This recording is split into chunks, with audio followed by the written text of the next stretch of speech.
Go ahead and slowly get started.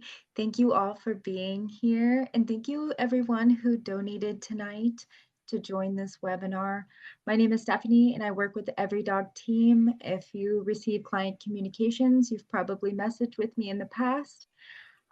We are a nonprofit in Austin dedicated to making sure everybody has the access to the behavior and training resources that they need. Alrighty, some quick reminders for tonight. Please keep yourself muted at all times, and we'll save questions to the end for the speaker. And now I would like to kick it off to the speaker to introduce themselves and go ahead and get us started. All right. So, hi, my name is Ashley, and I am here to introduce you to empathy over assumptions, which is going to be us deconstructing anthropomorphism. If we take a look at empathy, empathy is your ability to sort of place yourself in someone else's shoes. Assumptions are sometimes how we try to guess or connect with what another being or person might be doing. Usually it's less accurate. So, we're going to be deconstructing this idea of anthropomorphism, this term, this phrase, and this definition, so that we can actually better apply this framework when we are interacting with our dogs.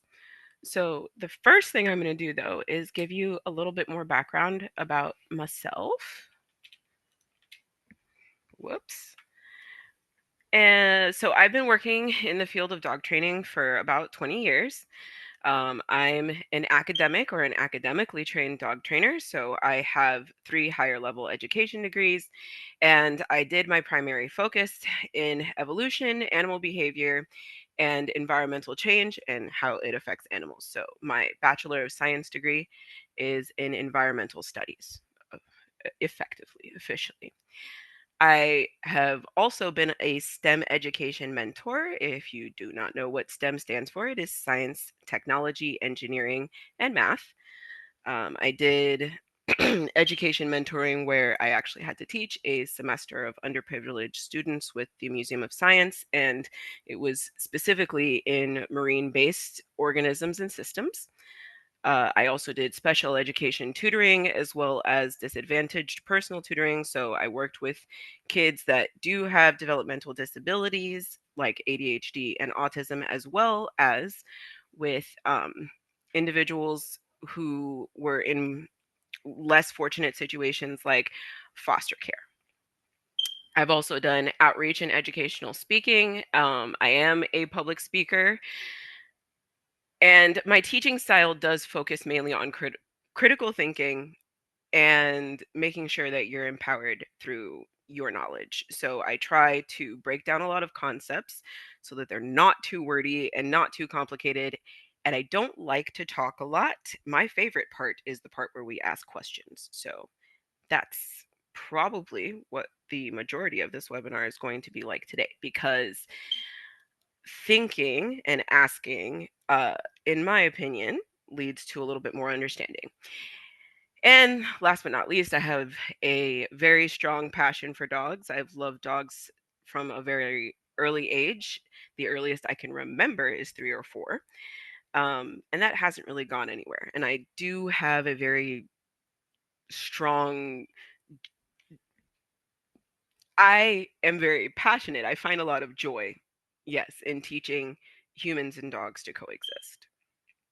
So let's start with the basis of our talk today, which is anthropomorphism and what the heck it is.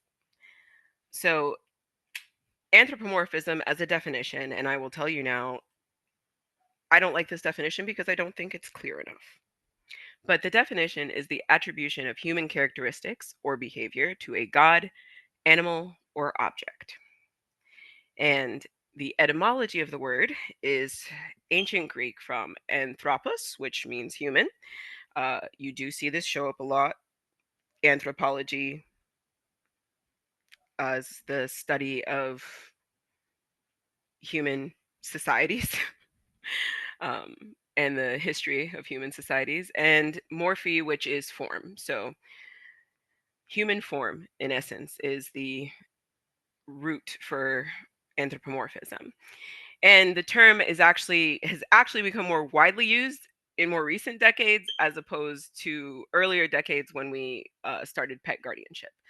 And within science, it is supposed to combat our, and I have it in quotations here, seemingly deep seated biological response to attribute human feelings and intentions to non human entities. And I would think in a really big way, it's trying to say thinking dogs or any other animals can be like us or should be like us. I think it's more tied to our desire to connect with other animals, but our perspective is our own. So there's not a lot we can infer about theirs unless we know more, which is what this is all about. So, first is going to be, and just so that that's not in my way.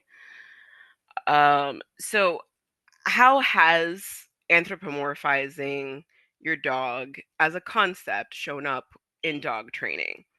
What are some of the things that have been said to us, some buzz phrases that were supposed to be telling us ways that we anthropomorphize our dog, but in my opinion, usually miss the mark? So, the fact that your dog doesn't experience guilt when you're angry about a mess. Now, that is true. They know that you're angry. That is what they can socially infer, but they don't have the concept of guilt, and we'll go over why. Dogs being unable to feel certain emotions, dogs being less intelligent or less complex, a dog's pain experience or lack thereof, um, dogs not experiencing pain the same way, dogs needing a dominant party to control them, which is usually centered, that talking point was usually centered around them being more simple. And your dog isn't sad or depressed, they're just resting, which in some cases can be true. Um sometimes, yes, we as humans have seen dogs that have their heads, pressed down like this, and we think, oh, maybe my dog is depressed, but really they're just tired and they don't have a wide range of facial expressions, so their faces sometimes look sad. This can vary depending on the breed you have too, because of some of like the droopy eyelid things. So, yes, though the origin of some of these applications in dog training, where we have tried to educate people on anthropomorphism, have led to clarifying certain things like the guilt situation or your dog not necessarily being entirely depressed. My opinion is that those talking points limit our scope rather than give us a full understanding of what we're dealing with and what human traits cannot be attributed to dogs. So that is where we lead into this. Now, this first diagram that you're going to see is actually a cladogram. Don't worry. I did the work on understanding that, so you don't have to. I'm going to explain it though.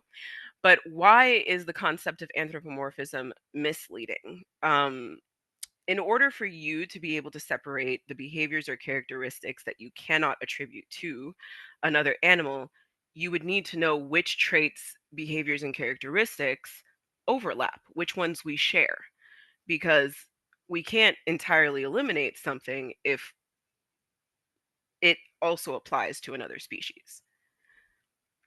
So I do have this cladogram here, which is, it shows how traits over time based on different animals started to develop over the years. So in the beginning, you have fish, which was the first animal set of species we witnessed that had developed a backbone. And then you have the development of lungs, which was showcased in amphibians, and then claws or nails, which was showcased in reptiles. We saw fur and mammary glands in mammals, and then we have opposable thumbs in primates. So these are all traits. You being a human being, share a trait with a fish, which is having a backbone. So, are you not meant to attribute characteristics of a spine or injuries or damage to a spine to a fish? Well, that would be incorrect because a fish has a backbone. It it was the original backbone. So, we need to know what characteristics we're removing from other animals before we can decide which ones are solely for people, solely for humans. So why is the overlap significant? Um I think it helps with empathy.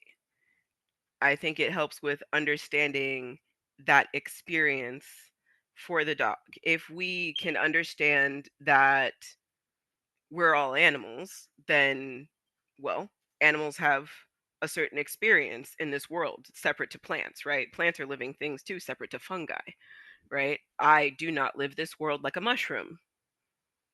I imagine it would be interesting, but I live this world like an animal, not like a fungus. I this is one of the reasons I do appreciate this diagram in the taxonomy of dogs, because taxonomy is the way that we are organized. In essence, it's the way humans came up with a way to organize all of the species on the entire planet and categorize them, at least the ones that they've found. So you can see in the animal kingdom, you have everything from starfish to human beings. And as you continue to go down, you have everything from, it gets smaller and smaller. You have mammals, and mammals include humans and tigers and foxes and horses, which are different. And then you get carnivores, and you'll notice humans are not in carnivores anymore. So all of these traits are shared right until you get to species, right until they basically diverge. They're no longer sharing traits. So if we look at the taxonomy of a dog and the taxonomy of a person, the way we're both organized, where we diverge is actually in class. We're mammals and they're mammals, but we're primates and they're carnivores. Our orders are different. But that's a lot of characteristics going overlooked.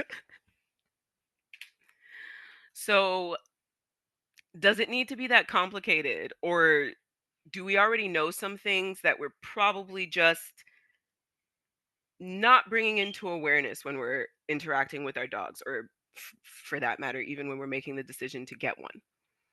Yeah, we know that we are both animals and we know that we're both mammals. And us both being mammals is going to be really, really big in understanding how much we share and the connections that we can actually make and understand about each other. We're both considered sentient beings. Sentient just means feeling. So we can throw out that idea that our dogs don't develop or have emotions or feel. Yes, they do. The complexity of those emotions is broadened or narrowed by social structure and social understanding and social culture, believe it or not. But in any case, and we share a lot of physical characteristics, right? Both humans and dogs have eyes. We can see that observably. We can even see that in the picture. She's got an eye, and this buddy's got an eye, right? There's noses. We both got noses, teeth, ears, legs. You get the idea, right? These are traits that we all share. Despite these being characteristics and traits that we all share, what's the bigger point or the bigger picture, or some things we should be considering? We're not the exact same animal. We are two different species, which means we were designed to perform two different functions and experience the world in two different ways. And that's going to affect both how we interact with the world and each other. Um, We do have similar developmental needs because we're both mammals. And that's a bigger picture that I think got lost in both dog training and just the general idea of being the guardian of a dog, right? There's so much that we expect from dogs from such a young age that we wouldn't expect from a baby. And that's what they are at the time. Um, we are both social, but we didn't adapt to have the same social consequences or the same social structures. Once again, because we're two completely different species. And the physical traits that we do share, like our eyes, our nose, and our teeth, they have different operations and functions that they perform for us. They have a different design that allows us to explore our environments vastly differently. So let's go over what mammals are. I told you that was one of the big ones. Um, it is one of the ones we're going to focus on, as well as what social species are, because uh, basic biology was a while ago. So I think we all need a little bit of a refresher. So, first and foremost, what are mammals? Mammals are a diverse class of vertebrates, and they're distinguished by key characteristics. These traits evolved over millions of years, and yes, they're centered on these beings having a more complex level of parental care. So, by design, mammals require a more complex level of parental care. And metabolic control, yes, we're endothermic. That's a it's a pretty big deal because it widens the range in which we're able to actually live. So we can live in colder regions as well as warmer regions. It's not as localized like animals such as reptiles or fish. They have a very small range that they can live in because they do not regulate their own body temperature versus mammals that actually do have a wider spread range of area that they're capable of living and thriving in. So, what are some of those key characteristics? So, the presence of mammary glands and milk production, which is for offspring when they're the most vulnerable. All mammals have offspring that are highly dependent on them in their early years of life.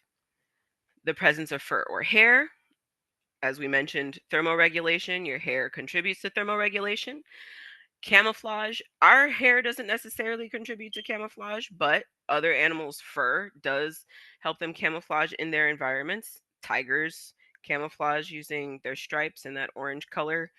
Um, lions are that sandy color and yellow color, just as well as cheetahs and leopards to blend in on the savannah because that's what their environment looks like. So fur and hair does have a lot of adaptive qualities, and then it has sensory functions. This is something that humans forget about their own hair, but I mean, I dare you to shave your arm hairs off and see how weird it feels. As I mentioned, we are warm-blooded and endothermic. Um, we actually do have a unique jaw structure um, that is distinguishable from other vertebrates. It is a single bottom jaw bone operating on a hinge, whereas the upper mandible is attached to the skull.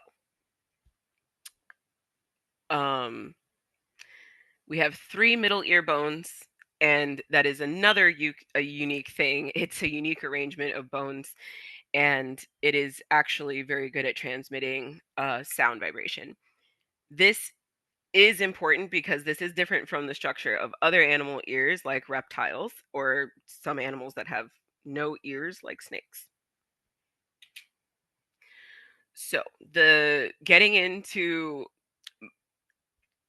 the part that I'm definitely most passionate about, which is the developmental dependency of mammals. Mammals are unique in this way because mammals do raise their young. So, they are highly dependent. They're dependent on maternal care, and that is a hallmark of mammals. They have more extended gestation periods, unlike consider something like a turtle that leaves its eggs on a beach, and the baby turtles have to be able to make it from the beach to the water and fend for themselves also while they're in the water. That is would not be a situation for any mammal at all. That is instant death as it applies to nature. So there's that. Then there's maternal signaling. My mistake. Maternal signaling. So biochemical messaging. So we receive a lot of information about our environment both before we're born from our mothers, as well as when we are developing, continuing to develop and attach to our mothers, which is why the health of the mother is really important. So this is going to take me into consider dogs that are brought up in puppy mills, right? Um, Moms who are stressed, um, trying, in essence, communicating the stress to the offspring about this environment. So this is, in essence, a way that we subliminally communicate our circumstances to our young. This is a form of communication that is still being studied within epigenetics, which is the study of inherited traits passed down. And biochemical signaling is one of the more intricate things that happens between a mother animal and a baby animal. And it is designed for preparation, guidelines for their development, how nervous should they be, how on edge should they be, what is their environment like? And then that environment changes dramatically, right? This puppy finds themselves in a loving home, but with people who have expectations for it that go way beyond anything they ever knew was going to exist. So that's a big one for me. All right. So and then there's dependent learning and socialization. Mammals have an extremely long juvenile period and juvenile phase. And I did put this up here, but we have to adjust for inflation because in this country, the life expectancy of a human has gone down to about 75 years, and the life expectancy of a dog has gone to 15 or 20. And in that particular case, we've also gathered information that a dog's adulthood actually starts at around 2.5 or 3 instead of 1.5. So if you imagine an adolescent, you know, juvenile and adolescent human is between the ages of 0 and 18 years old, and a juvenile and adolescent dog is between 0 and 2.5 to 3 years old. It's still a much shorter time to deal with a dog's adolescence than a human's. So we can make a little room. It's okay.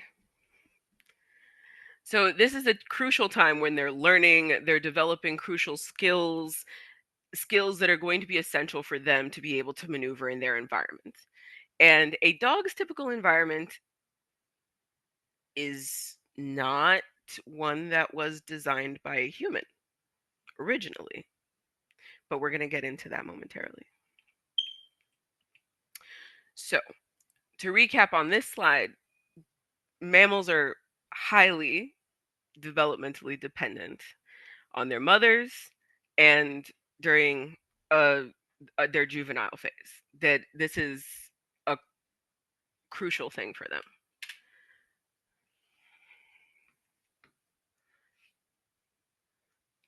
So now let's talk about what defines a social species, because both humans and dogs, as I mentioned earlier, are social species. So a social species is a species that where the individuals will live amongst each other outside of the dependent relationship of the parent and the child. So, in essence, these are animals that will maintain groups and have generational families and family groups existing with within their unit. So, these are very complex, and it consists of a lot of interacting, cooperation, there's division of labor, and all of that will contribute to the survival and reproductive success of the species. So social species evolved the way that they did because it is most beneficial for them to be in a group. So some of the key characteristics for this is, like I mentioned, group living. So it's members of the same species that have stable and long-lasting group structure. They have cooperative behavior, or they work together for common goals like gathering food, raising young, and defense against predation. Yes, both humans and canines do this. They have complex communication systems and communication that generally relies on vocalizations, touch, eye contact, and chemical signaling. So some of us forget that human beings also have chemical signaling because it's not something that is widely talked about. We have really busy lives. We're mainly focused on work, eating, and sleeping. But things like pheromones are chemical signaling. Any type of hormonal changes that happen contribute to chemical signaling. Chemical signaling is also involved in detecting certain emotional changes like fear. And then you have division of labor. So people or animals that will share roles or attribute roles to themselves within these social structures or groups, and these occur usually in highly social species, and the more highly social the species is, the more complex the structure starts to become. And one example that I did provide was having reproductive labor only designated to certain members, whereas other members contribute to other things. A beehive is a good representation of that. There's only one member of a beehive responsible for reproducing. All right. So being a social species is important because it impacts our quality of life, it impacts our development. But in what ways does it do that? So it's the increased rate of survival, right? Safety in numbers, which is the uh, age old adage. You could also go with Avengers Assemble. There's just, if you're a group, you're stronger together. Apes together strong. There's another one. All right. So enhanced foraging or hunting ability, which makes it easier to acquire food. Again, the amount of numbers that you have is going to contribute greatly to how much food you can contribute to the population. A pack of wolves is capable of running down very large prey. Um, a group of humans is capable of foraging and gathering in multiple areas and therefore coming back with more to eat. Um, and then social species tend to be more resilient.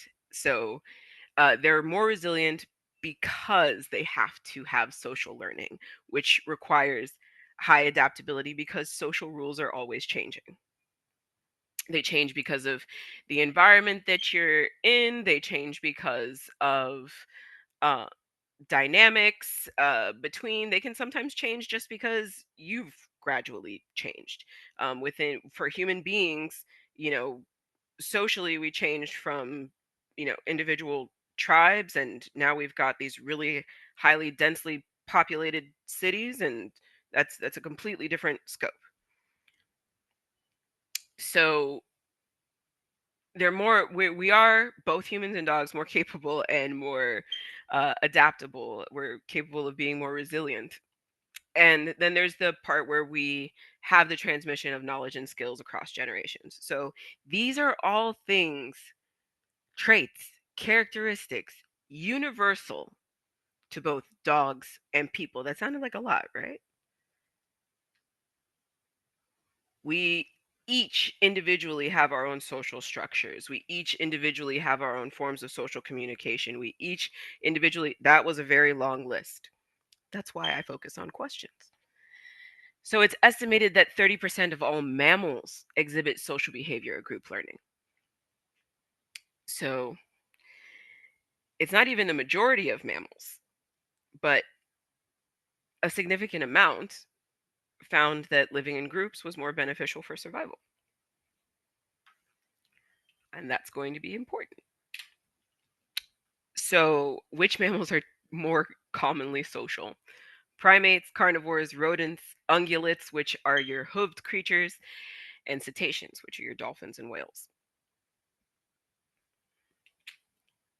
So, now let's talk about dogs and the specifics of that. Why? Because the reason why we shouldn't be holding dogs accountable for making silly mistakes or simple mistakes.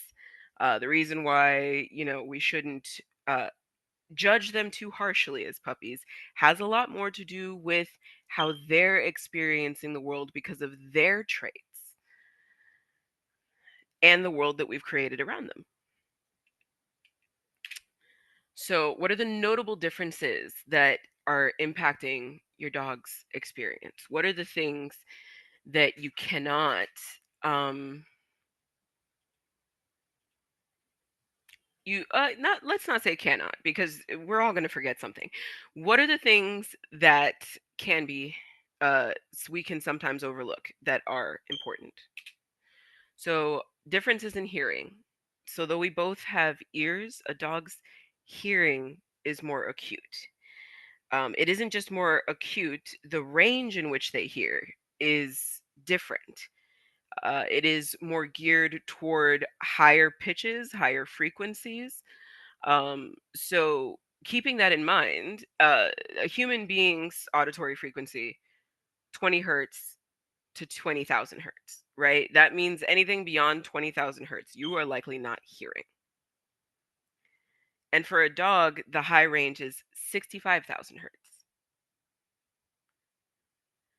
So realistically, there are sounds that your dog can hear within your environment, just even based on the technology that we're using, that you cannot hear.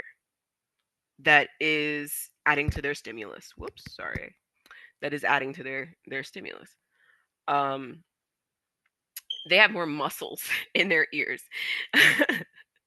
um, 3 times as many muscles in their ears, and they can articulate them in multiple different directions. The shape of their ears allows them to also channel in more sound, so they can actually pick up the direction the sound is coming from better than we can. So dogs that get startled, dogs that they didn't just hear it, they heard where it came from. um the ear canal bones are longer in the middle ear, which amplify sound, so they can, again, not just hear frequencies you can't hear, but they probably heard something from further away because their ears amplify the sound that comes to them. And then the shape of their ears also amplifies the sound that comes to them. So we talked about those inner ear bones. Mammals have those 3 inner ear bones. Their middle ear bones are shaped to amplify sound, which is not like exactly like our inner ear. So differences in the sense of smell. Um, this is your dog's main way of investigating and gaining information from their environment. Main way. And the reason is right here on the screen. There's a difference between somewhere between 10,000 and 100,000 times more acute than a human being. With certain breeds, like the bloodhounds, like beagles, that exceed hundreds of millions of times greater. than a human being.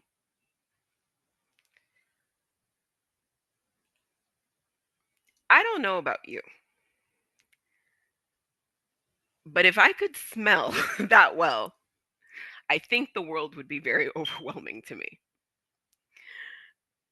The There's an area of the brain that analyzes smell, and for dogs it is 40 times larger. We have the presence of the Jacobson's organ, the way their nostrils move. You have the size of the olfactory epithelium, which was described as,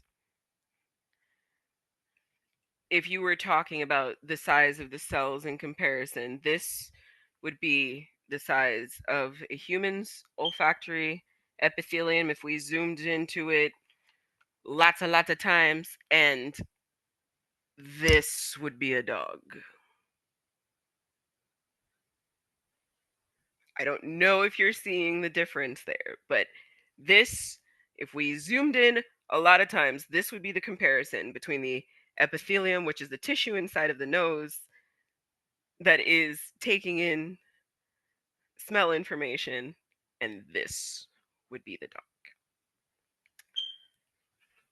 So that's a lot of information that they're receiving in their environment through smell. Then you talk about the separate pathways that they have anatomically, and the fact that 12% of the air that comes into their nose is to be analyzed so that they are taking in information for their environment. That isn't something that people are doing because people are visual creatures. We take in the majority of information about our environment through sight and like through auditory as well, though it is not as acute as a dog's. But though we have a decent olfactory system, it is nothing compared to the canine. So, differences in eyesight or vision.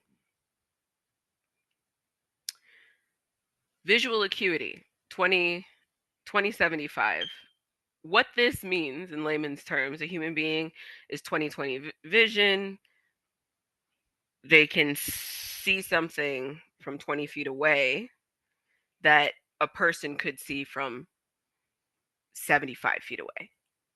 So, something that a person could see from 75 feet away, the dog needs to be 20 feet away in order to see it. So, the world is actually a lot more blurry to dogs, but they have a wider field of view. Their field of view trumps ours. They can see 240 degrees, but they have an overlap of 60 degrees. So looking forward is actually difficult for them, more difficult than looking to the side, because they're beings that are meant to detect motion more so than look straight ahead. So your dogs actually have pretty poor depth perception compared to you. So if you've ever had the opinion on any given day that your dog was silly for not being able to jump into something that was narrow, like your car door, that's that's why their depth perception not that great, honey. And dogs have dichromatic vision. This is the one that we are the most familiar with because it's their color blindness to shades of red and shades of green. They can see shades of blue and shades of yellow well, and we are tri, and some of us, some humans are four quadrichromatic. Uh, so some humans have four color cones, but primarily we are trichromatic. So we see a wider range of colors, wider range of the color spectrum than dogs do. So in terms of vision and sight, if we've ever been sitting there judging our dogs for getting spooked, especially in in their developmental years at something, they didn't see it that well to begin with, but they detected its movement quite well. And then they're more light sensitive. So they have a higher concentration of rods, which makes it easier for them to see at night, or in low light situations. But that would also mean that in areas where there's lots of lights, it's probably overstimulating. And the rod density is also what makes them more sensitive to movement. So they're much better at detecting movement than we are. That does make sense because they're highly adapted to chasing prey. So then you have their evolution and adapted physiology. Dogs were built for movement. They were built to run. Everything about them makes it easier and aerodynamic for them to run. Even if you're looking at this little dachshund and you're thinking, oh, his little short legs probably couldn't even take him that far. I know so many dachshunds that could very much outrun you. But even the shape of their muzzle, the fact that they're operating with four-wheel drive, all of these features make it so that they're able to cut through the wind as well as run faster. They have deeper chests so that they're able to take deeper breaths, which lends to their endurance. These are all things that um, contribute to a dog's physiology and evolution. This is very unlike people. Although people might be decent runners, we are not the best runners, and we are definitely not nearly as quick as dogs. And we tend to produce a lot of drag because we run bipedally. And if you try to run like the juggernaut, you won't see where you're going. So neither of those things is beneficial in terms of speed and motion. So they do have longer muzzles, sharper teeth. These are designed for other reasons, like the way they need to eat prey, clean themselves. Dogs tend to be more flexible than we are, and they're much better adapted to maneuvering through uneven terrain. So all of those facets and features about dogs is what tends to make them different, is what makes it so that you can't say that your dog is stupid or stubborn. Your dog could have had a very different experience from you entirely in that moment just because of how he's built and how he's meant to interact with the world. So, environmental factors and impacts that we tend to overlook. Human developed cities and other structures, infrastructure that we have, do contain stimuli that are overwhelming to dogs. So you're talking about lights, car exhausts, car horns, um, metal grates in densely populated city environments. And then you're talking about those things happening frequently during the day, especially for a dog that is regularly exploring or in the city. So that kind of ties back into that high adaptability. Like realistically, with everything that dogs have to take in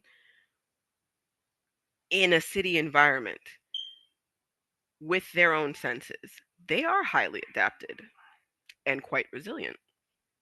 So we also have reduced a lot of spaces for dogs to perform species specific behaviors and fulfill species specific needs. At least where I live, a lot of spaces that used to be dog friendly, and throughout time realistically spaces that used to be more dog friendly have become more and more and more dog restrictive, which makes it more and more difficult for the guardians to actually meet dogs needs, which leads to a lot of really agitated and upset dogs, because dogs do, as we mentioned previously, need movement. They need to run. They need to use their nose. They need to have these experiences because this is how they take in information about their world.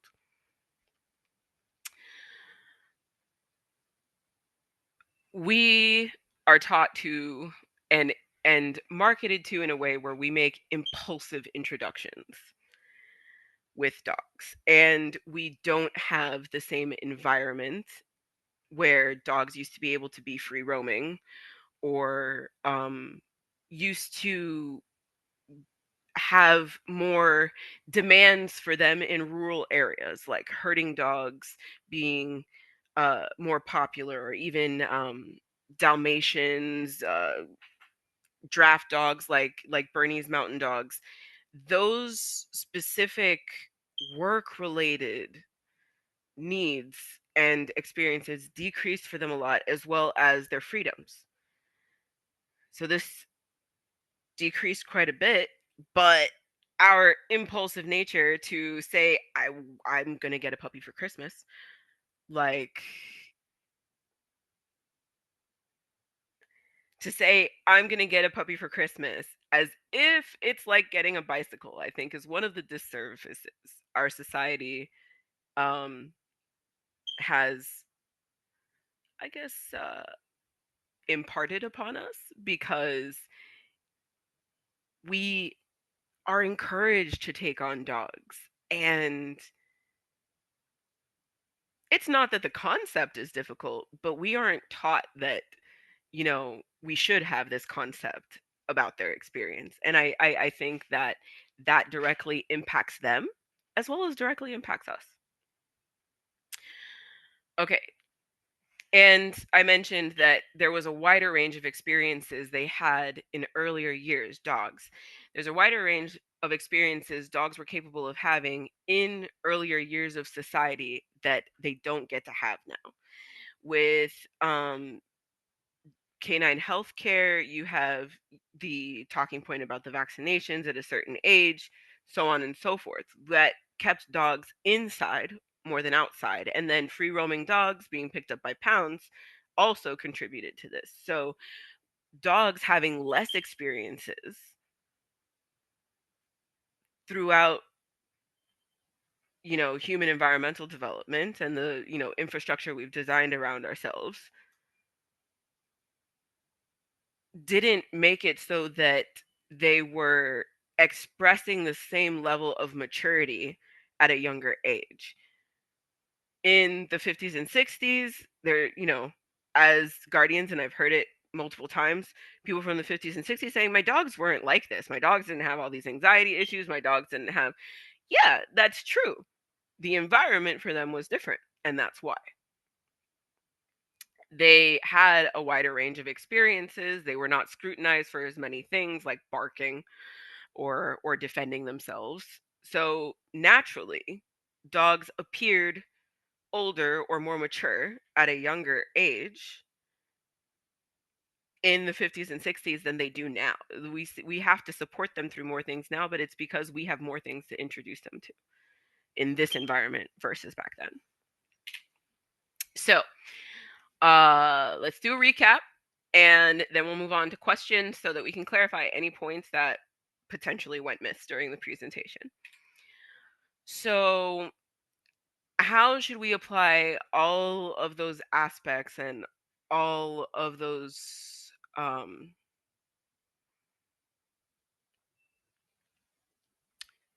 all of these attributes when we're trying to interact with our dogs and approach our dogs, but not assume that they can be human? Well, um, not anthropomorphizing your dog is more related to not expecting them to be human and not expecting them to adapt to their environments the way that humans would.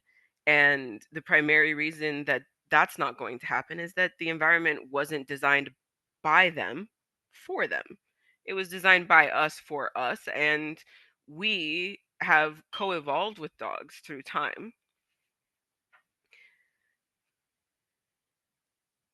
Certain behavior displays could more so be related to sensory experiences we as humans can't detect. So sometimes what we're behaviors that we're witnessing in our dogs have absolutely nothing to do with us, have nothing to do with the way that we're training them, have nothing to do with them being bad, have nothing to do with us being bad guardians or ineffective guardians. It could very much have to do with their sensory experience and what we can't see or sense. Dogs can adapt to human social structure, but they can't know the why of it, which is why they're limited in their understanding of experiences like guilt. You have to know why something was wrong in order to feel guilty. And the only connection that your dog can make when you come home, because your dog is socially a different creature than you, though he is a social creature, is you're angry. And it's usually tied to when I do this. But this is how I feel when this happens. So I don't know why you're angry. Right? So a lot of behavior that we witness needs to be taken in more as communication, because they're communicating in the way that their species communicates. We cannot assume their we cannot place our social understanding on them. It's not it it isn't something that they will fully grasp within the lifetime and time that we have to spend with them. Okay, their physiology means that they have different physical needs and maintenance needs that might not occur to us, and therefore we might not meet them. Um, this is found a lot in thinking perhaps we can, maybe go on one walk a day, or maybe the dogs don't have to stop and sniff on the walk, or maybe um, uh, my dog is fine without any additional interaction except for sniffing and walks. They do have other needs behind them, based not just on their physiology, but on their social dynamics with us. So, those are some things that we can now take into consideration, understanding that social species thrive off of that interaction and understanding. Okay, their behavioral expression exists within social context just like ours do. So, we have a lot of information on dog behavioral expressions, such like the licking of the lips, shaking of the body, tail wags, so on and so forth. But individual expression and context is still important to understanding how an individual dog expresses themselves. So, knowing how your dog expresses themselves is actually really important too. For instance, all humans smile. Not all humans are smiling for the same reason. Okay. And then being mammals, they need a lot of developmental support through their formative years. So, no, we are not going to bring home a virtually toddler canine and say that this animal can have the freedom to fully reign throughout the house, because we wouldn't do that with a toddler. And even more so, we wouldn't do that with a toddler who can destroy our baseboards. It's just good practice. And then being social creatures means that they do benefit from group living, and that is likely what led to our co-evolved partnership. Um, Wolves have also developed cooperative partnerships with other animals. Uh, Wolves is the beginning of dogs, but the reason I bring it up is because wolves have also developed hunting relationships with ravens. So wolves and ravens will now work together on a hunt, and share food, where ravens are actually spotting the prey from up high, and the wolves are tracking the prey from down low, and they're actually communicating with it. So these are two different species, again, that communicate differently, that have socially figured out how to work together. So this is a practice in development, but it requires us being aware of our very real inherent differences. So, why did I not like the definition of anthropomorphism? It is because until you know the characteristics we share, you cannot exclude the characteristics we don't. And now I'll open it up for questions.